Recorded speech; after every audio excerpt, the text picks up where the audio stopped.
ওই চল। কোথায়? ঘুরতে। না, ক্লাস মিস দেওয়া যাবে না। ক্লাস করে একদম আইনস্টাইন হয়ে যাবি না? তাও মিস দিব না। তুই যাবি কিনা? না। মালিকেন? যাবি কিনা? না। ওই মানে কি? ওয়েট, আসছি। বলেই 2 মিনিট পর কোথা থেকে এক লাঠি নিয়ে সামনে হাজির। এবার বল যাবি কিনা? না গেলে কি ওইটা দিয়ে পিটাবি? না, তোর মাথায় একটা বাড়ি দিব। হি হি হি, আগে বলবি তো কোথায় যাবি শুধু বল। পার্কে। কত রোদ, তুই যদি কালো হয়ে যাস। তবে নদীর পাড়ে চল। পার্কেই ভালো।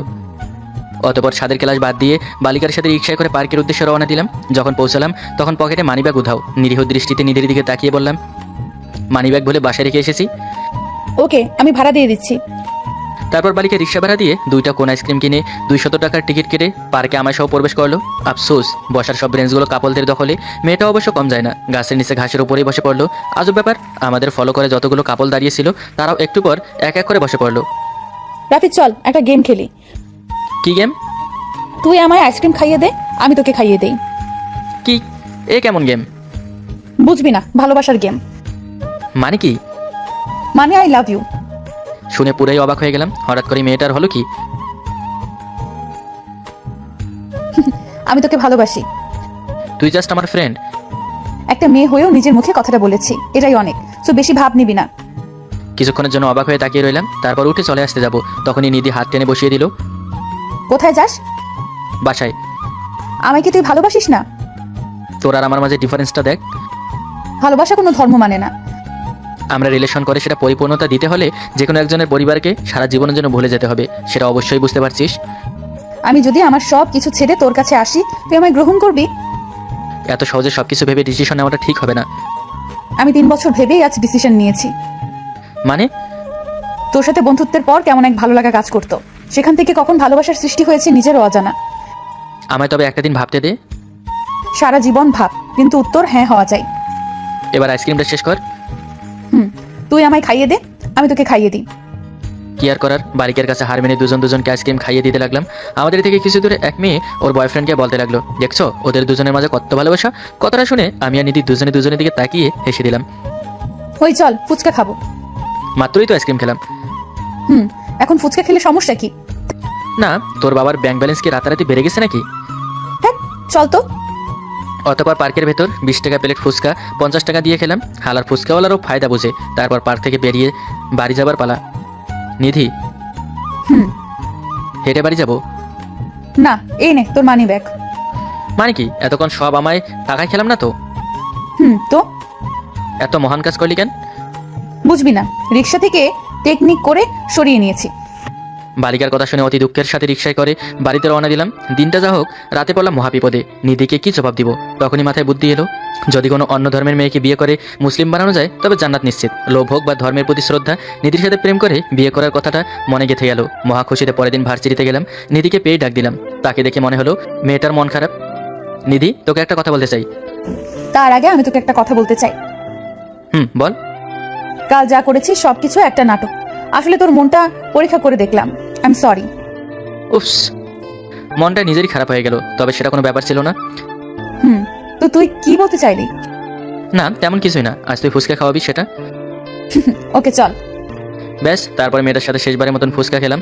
পরবর্তীতে নিধিকে এড়িয়ে চলতে লাগলাম, কারণ ভালোবাসা আমার জন্ম ছিল। তবে সেটা আর গাঢ় করতে চাইছিলাম না।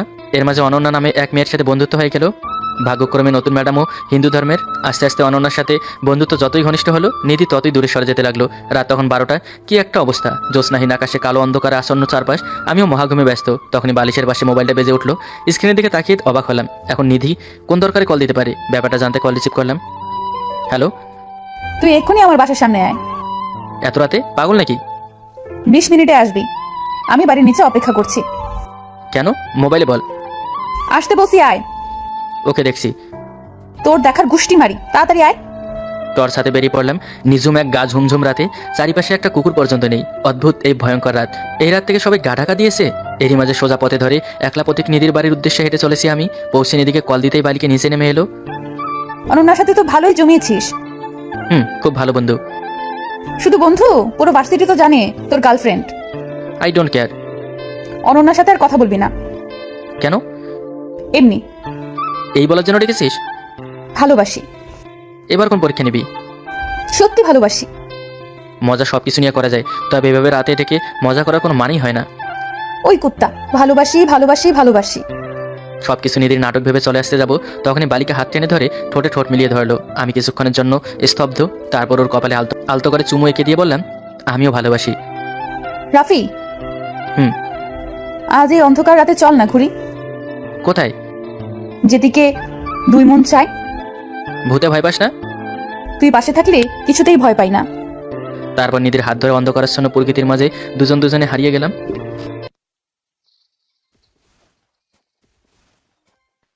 ওই হ্যান্ডসাম, কোথায় যাও? হ্যাঁ, এত মাঞ্জা মেরেছো কেন? সবেমাত্র জুতোর লেসগুলো বাজছিল আলভি, তখনই জেসিয়া পাশ থেকে বলে উঠল কথাটা। জেসিয়ার হাজবেন্ড আলভি, পেশায় একজন সফটওয়্যার ইঞ্জিনিয়ার, বয়স 28। সপ্তাহে এই একদিন শুক্রবার বাইরে ঘোরার সময় পায়। মাঝে মাঝে তার ইচ্ছা হয় পূর্বের সেই জীবনটাই ফিরে যেতে। কত সুন্দরী না ছিল সেদিনগুলো। কলেজ শেষে ফ্রেন্ডদের সাথে আড্ডা দেওয়া, আর বিকেল থেকে রাত 8টা পর্যন্ত যেখানে খুশি সেখানে ঘুরে বেড়ানো, ফ্রেন্ডদের সাথে নয়তো কোনো একটা পরিচিত চায়ের দোকানে বসে আড্ডা দেওয়া। ভার্সিটি লাইফে গিয়ে সে সব কিছু করার আর সময় হয়ে ওঠেনি। এরপর জব করতে শুরু করে, তারপর জীবিত থেকে বিবাহিত হয়ে যায়। অথচ এত তাড়াতাড়ি বিয়ে করতে চায়নি। ইচ্ছে ছিল চাকরি অবস্থায় বাবার থেকে একটা বাইক নেবে। সে আশা পূরণ হয়েছে, কিন্তু গার্লফ্রেন্ডকে নিয়ে ঘুরে বেড়াবে সে আশা পূরণ হলো না। এর পূর্বেই সব শেষ হয়ে গেল। জেনেও পিছিয়ে নেই, বিবিএতে পড়ছে সে। ভার্সিটি লাইফের মজা সম্পূর্ণ নিতেও পারলো না, অথচ বিয়ের পিড়িতে বসতে হলো তাকে। অথচ উভয়ই মেনে নিতে পারে না যে দুজন দুজনের জন্য পারফেক্ট, কারণ দুটি মানুষের মেন্টালিটি ভিন্ন।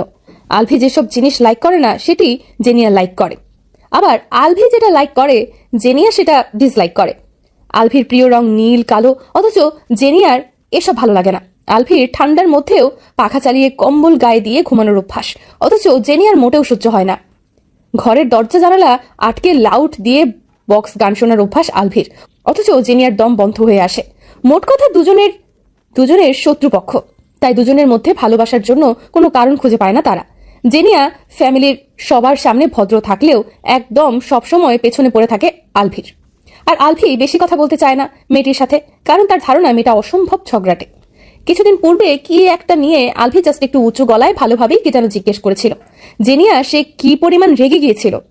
আর ঝগড়া তো আছেই, তাই যত কম কথা বলা যায় ততটুকুই ভালো, এমনটাও ভাবে আলভি। অফিস ছুটি থাকায় আজ বাইরে যাচ্ছিল, ঠিক তখনই জেনিয়ার বাধা। সব কিছুতেই বাধা দিবেই মেয়েটা। লেজটা বেঁধে সোজা হয়ে দাঁড়িয়ে বিরক্তি নিয়ে জেনিয়ার দিকে তাকিয়ে বলে, এটা কেমন কথা? মানজা আবার মারে কিভাবে? একটু কি স্টাইলিশ কিছু পরে বাইরেও যেতে পারবো না নাকি? অবশ্যই না, কারণ এখন তুমি জীবিত নও, বরং বিবাহিত। তাই কোনো মেয়ে যদি চান্স নিতে চাই? মেয়েদের তো কোনো কাজ নেই আমার সাথে চান্স নেবে? আর মেয়েদের বয়ফ্রেন্ডের অভাব থাকে নাকি যে বিবাহিত ছেলের পেছনে পড়বে? কি আশ্চর্য, তোমার কপালে বিবাহিত কোথায় লেখা রয়েছে? সে যাই হোক, এই বিকেলবেলা কোথায় যাওয়া হচ্ছে? আম্মু জানে তো তুমি বাইরে যাচ্ছ? আজিব, আমাকে ডিস্টার্ব করবো কেন?